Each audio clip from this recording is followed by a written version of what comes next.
All right, so if anybody is unfamiliar with this case, so RaDonda Vaught was a nurse at Vanderbilt. She was recently convicted of, I believe, criminal negligence as well as something else, and I can't recall what that was. Like neglect of an incapacitated person. We should lay a baseline for this. So there are tons of people worried about the implications of this case. So there's kind of one side, which is like people, just normal people worried that, they're going to go to the hospital and somebody's going to kill them. And two, which is probably the more significant population, are healthcare workers worried that this sets a precedent where a medical error can be, like, essentially freely charged as a criminal offense. And we'll address both of those things as we go. But so let's lay the groundwork for what exactly happened here. So there's a pretty good article in the Tennessean that rounds up roughly what happens. So RaDonda Vaught was a relatively new nurse, but she'd been working for 2 years. She was experienced, at least.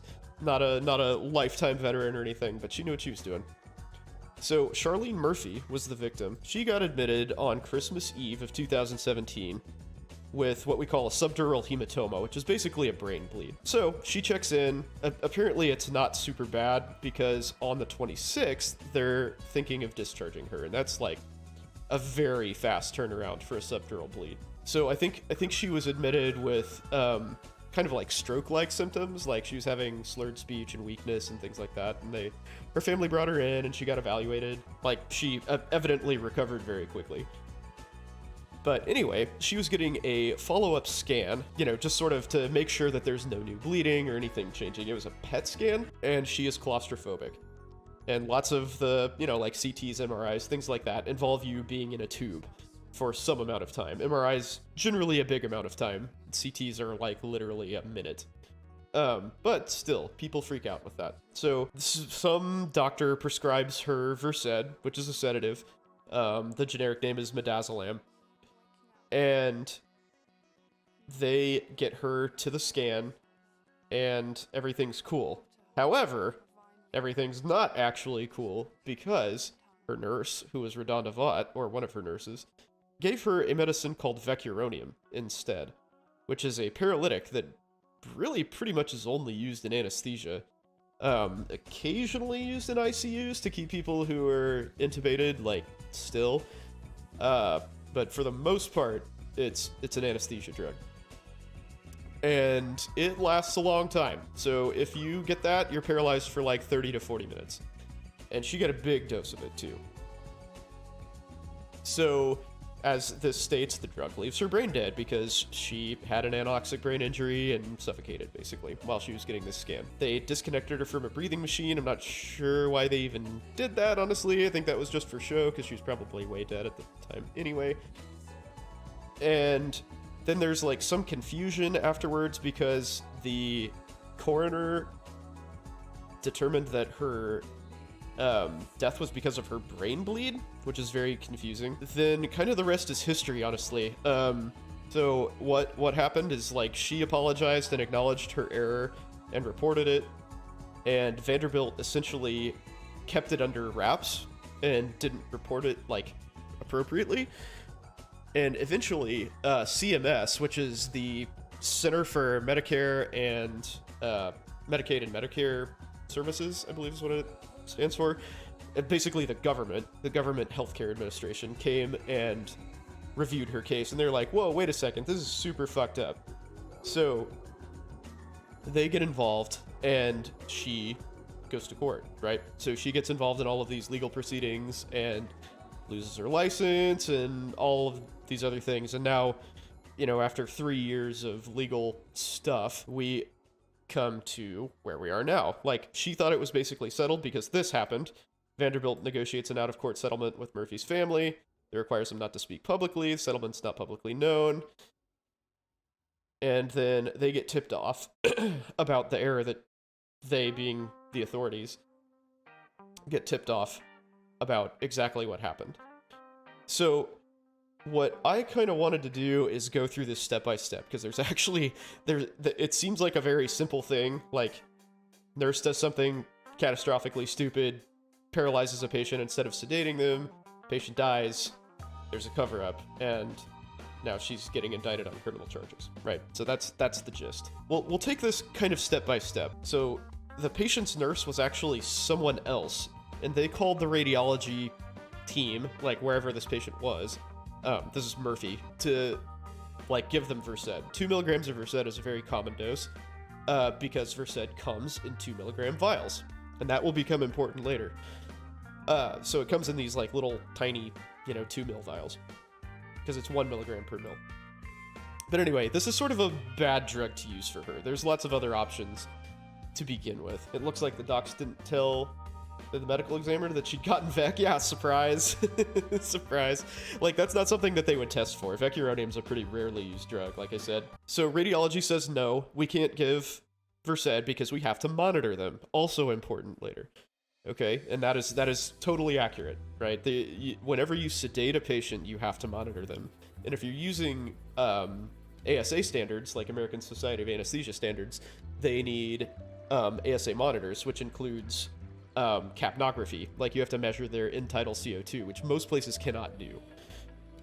But lots of places, like, and by places I mean areas of the hospital, give Versed and fentanyl as what they call conscious sedation, because both of these can be reversed readily. So this is not super uncommon for people to get during procedures, but also the response is totally appropriate. So they called RaDonda, which is, RaDonda Vaught is a fantastic name, by the way. Can we just appreciate how awesome this name is? I really enjoy it.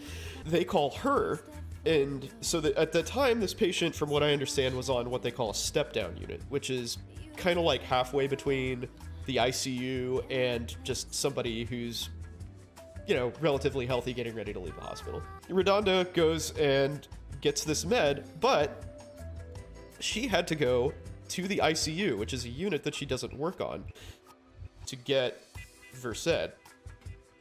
That sort of surprises me. I would figure that a step-down unit would have Versed, because that's a pretty common sedative. And it does not surprise me, though, that they did not have vecuronium. So here's where the massive fuck-ups begin, right? So she goes and picks up this med. So she goes and types in, presumably, VE into the Pyxis, which usually will, in fact, bring up the brand name, right? So, apparently, it did not this time, though. So when you go into a Pyxis, I should back up a little bit. A Pyxis is basically a computerized locked drug cabinet that usually you have to sign into with whatever, username and password, plus some sort of biometrics, like a fingerprint or whatever, handprint or something. So this is a very secure system for getting drugs out of, and you can, in fact, keep controlled drugs in it, like Versed is. So she goes in, types in VE, and, snags vecuronium. And it's my understanding that the Vanderbilt system, their Pyxis system in particular, is full of terrible, terrible, terrible extra alarms and warnings and shit that people are just used to, blasting through, because every medicine that you get out, it warns you a bajillion times that you're taking something out. And, I can kind of relate to that, because they are, Pyxis machines in general are fairly warning heavy. I get it. But when you're taking out things like vecuronium, which is potentially fatal, it's like, hey, this is a paralytic. This is a paralyzing agent. Do you want to take this out? Are you sure? And so she just hammers yes. Just hammers through all of this stuff. Goes and, gets ready to administer this medication to the patient. But wait, let's look at what a vial of vecuronium looks like. So this is what it looks like. Right? It has this written on the top. Can you guys see that well? It says, warning, paralyzing agent, in all caps, right? It says that in all caps. It's very, very obvious what's going on. And what's more is you can probably see here that this is opaque, right? Vecuronium, unlike most things, unlike just about every medicine that you'll pull out of a Pyxis, it's a powder. So you have to squirt saline into here. Okay, so you have to look at this. Like, unless somehow you can inject a needle into this area, which, like, in real life is a 1/16 of an inch wide, if you can put a needle in there without looking at it, then, man, you're pretty slick. You're way slicker than I am. And also, this is a 10 milligram and 10 mil vial. This is a 10 milliliter vial. So remember I mentioned that the 2 milligram dose of Versed was going to come into play? Yeah, this is a much bigger vial than Versed is. So, like, the size difference is obvious, the coloration is different. What surprises me is their med cabinet had paralytics just by themselves. Ours are only available in an RSI kit. Yes, I agree with that too. It's a weird place to keep paralytics, for sure. It is surprising to me that this was so easily accessed. Why is vecuronium as easy to access as normal saline? I don't know. I don't know. That's a good question. Court evidence documents said there were 4 warnings regarding paralytic just in the med cabinet. Yeah, I believe that. I believe that. I mean, it's fatal, you know? Like, you give this to somebody and don't monitor them, they die. And that's the next thing, right? So we were talking about monitoring a fair bit. So it's standard of care that anybody you sedate, you monitor. And, you know, whether or not you use end-tidal CO2 is, you know, like we were talking about. Exactly how you monitor them is kind of variable, but shouldn't be variable, but it is. RaDonda Vaught thought she gave Versed, so she should have been monitoring this patient anyway, right? But she, like, gives it and walks away. And nobody was watching this patient. So, I mean, even if she had stayed there, this patient would have been in, like, massively dire straits, right? Because they're getting paralyzed. But she would have had some lead time to at least deal with that. You know, maybe she could have, like, called the code or gotten somebody in there with a bag mask that could breathe for this patient while they figured out what the hell went on and, like, got her a breathing tube. But no, she just pushed it and walked away. So that is in massive violation of basically every care standard that I am aware of. And, you know, like we were saying, in addition to the warnings that she got in the actual, like, medicine cabinet, the Pyxis, like, look at this. It's a much bigger vial. It requires reconstitution. Sort of the apologist take is that, you know, this wasn't her fault. And, you know, people were telling her to do these things and the system failed her. And, you know, like, I don't buy that at all. Really. I think the system failed as well. I mean, the fact that there's, like, massive alarm and warning fatigue at Vanderbilt is not helping. And, you know, the fact that Vandy basically covered this up, they paid the family off to hush, they didn't report it. You know, there's a doctor there telling her not to monitor the patient. Like, what the fuck is that? That's totally inappropriate. What were her statements, accounts? Because this is so insane. So she fessed up. She reported herself, like, immediately and apologized and talked to the family and, you know, to her credit, like, basically handled this, like, post hoc about as well as you can. As I understand it. I think she reported the error promptly and went about this as you should, you know, if you make an error like that, which is good, but, you know, kind of the idea is that you don't, you know, negligently kill someone in the first place. I agree with the people who say that this is a systems problem, but I disagree that it was not her problem. Like, there are too many things that were just obvious. Like, the one that really gets me is you have to reconstitute Vec. Like, you can't give this unless you add saline to it, and there are medicines that you have to do that, but they never come out of the pharmacy that way. Like, it's like some antibiotics and stuff you have to reconstitute. I don't know, there's probably something else that I'm forgetting, but this is a very rare exception to, like, what generally goes on in a hospital. And, like, just the fact, I mean, she's been a nurse for 2 years. Like, she probably has never given Vec. I mean, like, I think I have used vecuronium, like, as an anesthesiologist, I've used vecuronium, like, under 10 times in my practice, and it was mostly because we had a shortage of other paralytics. Like, I don't understand how she could blast through that step and just be like, well, I guess this is what they want. Okay, here we go. She's holding this vial that's like much larger than a Versed vial, and Versed is actually light shielded too, so it's a brown bottle. It's a little brown vial. Like, basically as different from this as it could possibly be. And I mean, I guess I'm kind of preaching to the choir to a large extent, because clearly she got convicted of negligent homicide, but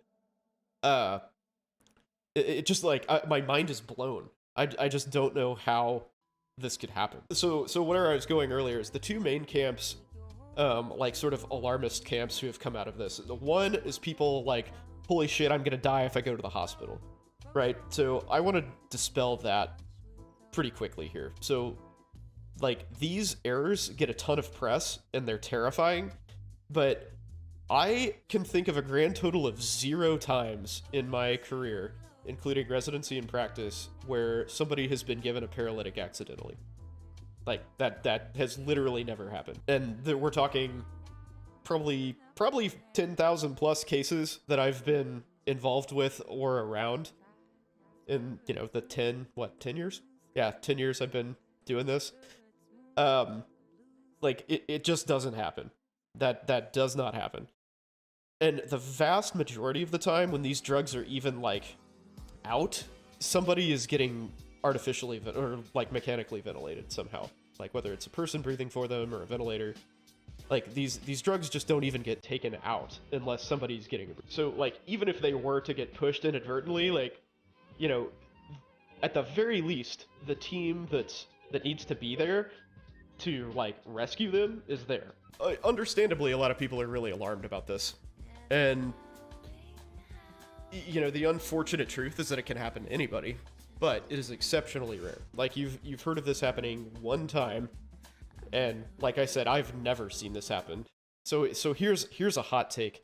I actually think that criminalizing negligence on this scale is going to be kind of low, very, very low level good for healthcare. It directly speaks to us to cover up our mistakes instead of being involved in QI. I mean, does it though?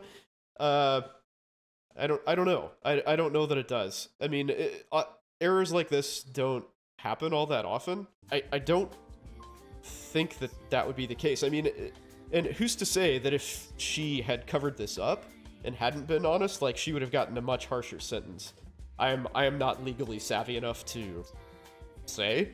Physicians are responsible, like, on a criminal level for gross negligence as well. I mean, that's nothing new. I don't really see why.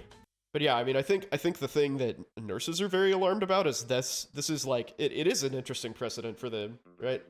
She did everything correct. We threw her under the bus.